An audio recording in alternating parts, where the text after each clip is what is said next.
Okay, good evening, sir. My name is Sri Venkateshwara, and the second thing I'm going to present for tonight is about C++ repetition.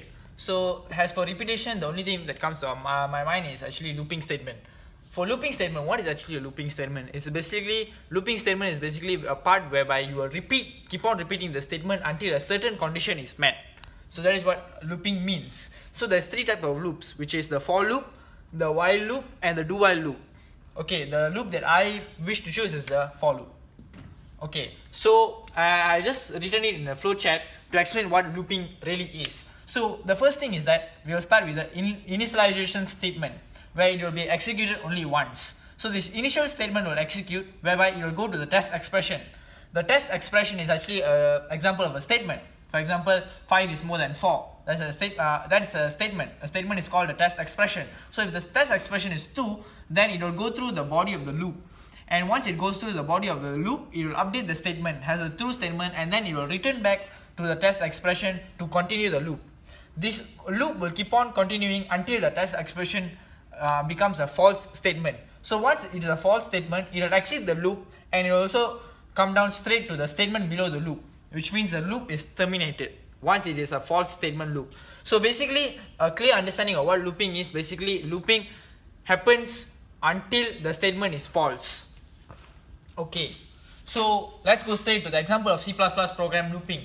In this program, the clear statement, the question states to find the factorial of a number. It can be any number of n. It's either 1, 2, 3, 4 till n number lah. Okay, so the first thing, the main function, the format is include IOStream. Why? Because include IOStream is the input-output stream whereby it provides the input-output of a basic C++ program. The second thing is using namespace std, standard, which means it is a C++ library whereby we can use any language that we can input in our program. And in our program, basically the alphabets and integers is the main things that we are going to use in our C++ library. The third thing is initialize your main functions as your integer, which it will return the main functions to integer. And then the third thing I put is you open the parentheses and then you initialize your I, n, and factorial equals to 1 as integers. Then you end it with semicolon.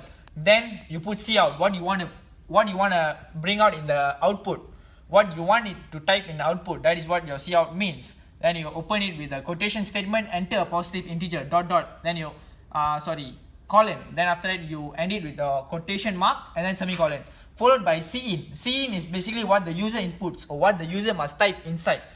And then you followed by an n number. N can be any number, and then but it should be a positive integer. Okay, then followed by a semicolon mark. Then you come with a for loop where you start with for bracket integer I equals to 1, semicolon I is less than equals to n, semicolon I plus plus, means the I number will be constantly upgrading to I equals to 1, 2 or 3 or 4.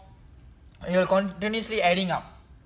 Then you open it with an open parenthesis, factorial multiply equals to I, which means it can be written as factorial equals to factorial multiplied by I.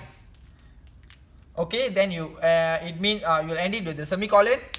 Then you close your parenthesis. You'll put your cout, what you want it to type in your output. Open with the quotation mark, factorial of quotation n, and then your shift operator, followed by your n value, and then followed by your equal sign with also your quotation mark, and then followed with your factorial value. And then you end it with semicolon. You return all your function as 0 because you want it to return back to your integer value as 0, and then you end it with semicolon and then followed with your end parentheses. Okay, so to explain this in a clearer version, let's go to the output. For example, enter your output, which is your cout, will come as enter a positive integer because you enter a positive integer as cout. Then example C I put as 6. So my output will actually come as factorial of 6 equals to 720 is the factorial of 6. So how did this actually get? Basically, the first thing what happens in this looping is first, initially it will be I equals to 1. Then test expansion will be true because I is less than equals to n. And then your factorial will be equals to 1 because factorial multiplied by I. So it means factorial multiplied by 1 is factorial equals to 1. So then your I will update to 2. Your test expression is still true because it is less than equals to 6. and then your factorial will turn to 2 because I multiplied by 2 because your I is now updated to 2, so 2 multiplied by your factorial equals to 1 is 2. Then it all keep on repeating until I updates to 6, whereby your test expression is true because I is less than equals to 6, and then your factorial will be your factorial value will be 120 multiplied by 6, which is 720.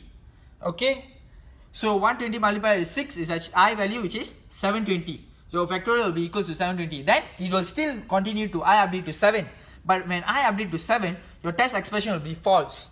So therefore your loop will be terminated. That's all for looping, sir. Thank you.